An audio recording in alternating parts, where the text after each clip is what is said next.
और मेरे भाइयों, आज जो हम यहाँ इकट्ठे हुए हैं बाबा भीमराव अंबेडकर साहब के लिए इकट्ठे हुए हैं, ना कि अपने किसी मकसद और मर्तबा के लिए हम लोग यहाँ इकट्ठे हुए हैं। ये फ़ोटो खींचना, ये पार्टियाँ करना और ये सारी चीज़ों पे बोलना, ये तो 365 दिन होते हैं, लेकिन आज जिस चीज़ के लिए हम यहाँ इकट्ठे हुए हैं वो एक ऐसी अजीमुशान हस्ती है कि अगर वो अजीमुशान हस्ती न होती तो शायद हिंदुस्तान के अंदर, मेरे अजीज़ों और दोस्तों, हमारे ऊपर बर्बरियत और जुल्म इतनी ज़ोर और ज़बरदस्ती के साथ में ढाया जाता है। अगर बाबा भीमराव अंबेडकर साहब न होते तो शायद दबे कुचले SC ST OBC और जितना भी गरीब तबका है शायद उसको बोलने की हिम्मत भी नहीं होती, क्योंकि बाबा भीमराव अंबेडकर साहब ने जो संविधान लिखा है इसके अंदर जितनी भी धाराएं आती है उनमें से कुछ धाराएं भारत में रहने की इजाज़त भी देती हैं, तो कुछ धाराएं भारत के कानून की खिलाफ वर्जी करता है उसके खिलाफ कार्रवाई करने की भी इजाज़त देती है। आज मैं आप सबके बीच में ज़्यादा तो नहीं बोलूँगा, लेकिन इतना बोलूँगा कि अगर संविधान लिखने वाले नहीं होते तो शायद आज हम इस भारत में नहीं होते। जिस तरीके से हमारे ऊपर जुल्म ढाया जा रहा है, जिस तरीके से हमको बर्बरियत के साथ में, हमारे साथ में नंगा नाच किया जा रहा है,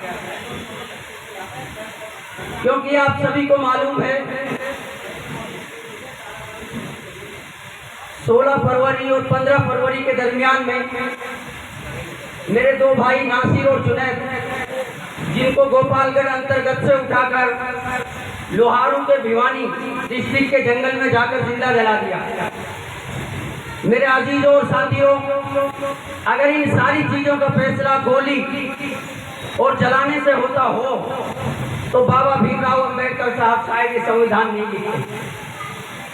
हमारे पूर्वज, हमारे बुजुर्ग इस संविधान को नहीं लिखते, लेकिन आज इस संविधान की आड़ लेकर हम लोग इस देश के अंदर जी रहे हैं, क्योंकि संविधान एक ऐसी चीज है जो हमें बचा सकता है इस देश के अंदर। वरना तो सत्ताधारियों ने, इन देश के सबसे बड़े भ्रष्टाचारियों ने और देश के सबसे बड़े जो आतंकवादी संगठन हैं, इन संगठनों ने हमारे ऊपर जुल्म ढाने में कोई कसर नहीं छोड़ी। मेरे भाई, कहीं बाबा भीमराव अंबेडकर साहब की मूर्तियों को तोड़ा जा रहा है, कहीं SC ST OBC के लोगों को जिंदा जलाने की बातें की जा रही है, तो कहीं इनको भारत से निकालने की धमकियां दी जाती हैं। उस सब के बावजूद हम जो टिके हुए हैं मेरे भाई और अजीजों, इस संविधान की आड़ को लेकर हम टिके हुए हैं। जितने हमारे नौजवान और बुजुर्ग और आप सारे के सारे बैठे हैं, ये सारे एक संविधान की आड़ को लेकर बैठे हैं मेरे भाई। तो मैं आप सभी से कहना चाहता हूं मेरे भाइयों, संविधान को हमें जब तक जिंदा रहना इस देश के अंदर मानना होगा और एक एक चीज को फॉलो करना होगा संविधान की। लेकिन आज मैं राजस्थान पुलिस और उन सत्ताधारी आकाओं से पूछना चाहता हूँ, मेरे भाई नासिर और जुनैद को इस दुनिया से गए 2 महीने हो चुके हैं, लेकिन अभी तक सत्ताधारी लोग चुप हैं। हाँ, अगर बात आती है जिंदाबाद, मुर्दाबाद, अहमदाबाद, हैदराबाद करने की, तो वो कामा की जनता से कहते हैं चलिए राहुल गांधी की सदस्यता रद्द कर दी गई है, वहां चलते हैं जंतर मंतर, राहुल गांधी की सदस्यता रद्द कर दी गई है। जयपुर चलते हैं विधानसभा के पास में, चलिए राहुल गांधी की सदस्यता रद्द कर दी गई है। भारत छोड़ो यात्रा करते हैं, लेकिन कश्मीर से कन्याकुमारी तक जितना मेवात के लोगों ने साथ दिया, हिंदू मुस्लिम सिख ईसाई सब के भाईचारे ने इस मेवात के रोडों को भरा राहुल गांधी के साथ। नासिर और जुनैद की हत्या पर राहुल गांधी एक ट्वीट नहीं कर सका। इससे बड़ी शर्म की बात और क्या इमरान प्रतापगढ़ी आए घाटपिका के अंदर, एक ट्वीट तक नहीं किया, धरना प्रदर्शन के पास से गुजर जाते हैं। मैं कहता हूं इन आस्तीन के जो आस्तीन के सांप है ना, इनसे बच के रहो।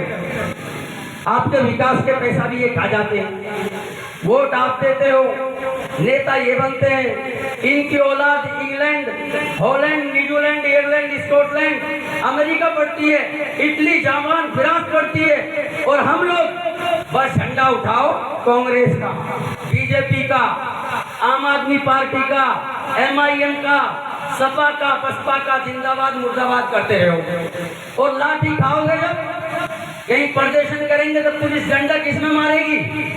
नेताओं में मारेगी क्या? पब्लिक में। आप लोग पिटोगे, आपका हाथ पैर फ्रैक्चर होगा मेरे भाई।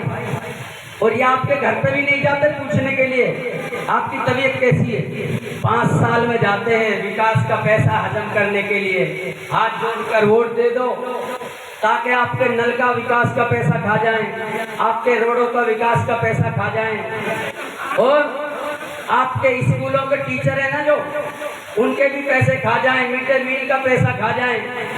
पानी नहीं है हमारे विधानसभा के अंदर, आप जाकर देख सकते हो। लेकिन अभी भी प्यास लगी है, मैं तो रोजे से हूँ। अगर पानी भी मंगाऊंगा तो आप लाओगे कहाँ से? है ही नहीं इस विधानसभा में पानी। और जाओगे तो किसी गड्ढे में गिर जाओगे, रोड पे गड्ढे इतने, गाड़ी नहीं चल पाएगी आपकी। लेकिन इन दलालों से पूछो, इन सत्ता के चाटुकारों से पूछो, इनसे पूछिए मेरे भाई कि आप नासिर और जुनैद के लिए क्यों नहीं बोले। आप भरतपुर ले गए, सबसे ज्यादा पूरी राजस्थान से भीड़ गई ना भरतपुर में जब गहलोत जी आए, तो कामा की जनता गई, क्योंकि इनसे बड़ा मोहब्बत करने वाला कांग्रेस से कोई नहीं है। सबसे ज्यादा इन्होंने मोहब्बत की है कामा वालों ने। तो मैं इनसे पूछना चाहता हूं, आपके बच्चे तो वहां घूम रहे हैं, आपके बच्चे तो ओलेक्स में मुनव्विस हो चुके हैं इन सत्ताधारियों की वजह से। क्योंकि ये कहते हैं अगर मेव कौम को और SC ST के लोगों को पढ़ाएंगे ना, तो फिर ये हमसे सवाल करना शुरू कर देंगे। भाइयों मेरी बात को गौर से सुनो, अगर आपको पढ़ाएंगे नहीं ये नेता, तो फिर आप इनसे सवाल करना शुरू कर दोगे कि मेवात विकास बोर्ड का पैसा आया वो कहाँ गया। आप पूछोगे 5 साल का जो बजट आया बीज मेवात के लिए वो कहाँ गया। इससे अच्छा है कि आपके स्कूलों के पैसे अपने बच्चों की बड़ी बड़ी कारों में लगा दिए जाएं, पलोटी खरीदने में लगा दिए जाएं। तो मैं यही कहता हूं मेरे भाइयों, आस्तीन के सांपों को भगाना है, और इस विधानसभा से तो जन्म जिंदगी के लिए क़यामत तक के लिए खत्म करना है। करोगे ना इंशाअल्लाह? मैं सबसे कहना चाहता हूं। लेकिन आज जो ये दिन है ना, ये भाई मेरे भाई बहुत महत्वपूर्ण दिन है। मेरा मुद्दा तो बोलने का जस्टिस फॉर नासिर जुनैद के लिए है, मैं तो उसी पे बोलूंगा। लेकिन इन्होंने आवाज नहीं उठाई तो इनको भी तो बोलूंगा। वोट तो हम नहीं दिया इनको, वोट थोड़े ना वो देखे लगा इनको नरेंद्र मोदी जी या गहलोत जी ने वोट डाल दिया इनको। समर्थन करें गहलोत का, वोट दे हम। समर्थन करें जनता का जो कामा विधानसभा से बाहर की हो, और वोट दे कामा विधानसभा की जनता। सौदा हो इनके भाई को बीजेपी का टिकट का, गुड़गांव से इलेक्शन लड़ाने का, और मारे जाए नासिर और जुनैद, लाशें जले नासिर और जुनैद की। इसलिए मैं सभी से कहना चाहता हूँ मेरे भाई, इन आस्तीन के सांपों से भूल के कह रहा हूँ, डर नहीं रहा मैं। इन आस्तीन के सांपों से सावधान रहना है, इनसे हमेशा बच के रहना है, बच के। तो सबसे कह रहा हूँ मैं, इन्होंने अताउल्ला को गिरफ्तार करा दिया, सोचे कि कोई नहीं आएगा डर की वजह से। अरे अताउल्ला के लिए पूरी मेवात यलगार करेगी, नासिर और जुनैद के लिए पूरी मेवात यलगार करेगी। हम डरने वाले नहीं है, मौत एक मर्तबा आती है। और डराओ उसको जो तुम्हारे खिलाफ बोलने की ताकत न रखता। ये मोहम्मद जाबिर तो बोलेगा, और शुरू से बोलता है। मैंने एक मर्तबा भी वोट नहीं डाली सत्ता के गुलामों को, मैं डालता भी नहीं चाटुकार आदमियों को, क्योंकि संविधान ने मुझे राइट दिया है, मैं जी चाहे जहाँ वोट डाल सकता हूँ। हक और इंसाफ के लिए। किसी की माँ ने दूध नहीं पिलाया तो हमें दबा सकती है, क्योंकि संविधान एक देश के अंदर है। इसलिए मैं कहना चाहता हूं दोस्तों, संविधान को मानना होगा और इंसाफ के लिए लड़ना होगा, ना सिर्फ चुनाव के लिए। और इंशाअल्लाह हम बड़ा आंदोलन करेंगे। हिंदू, मुस्लिम, सिख, ईसाई सब मेरे भाई के साथ आएंगे इंशाअल्लाह। अस्सलाम वालेकुम, खुदा हाफिज़, जय भीम, जय भीम। भाई मोहम्मद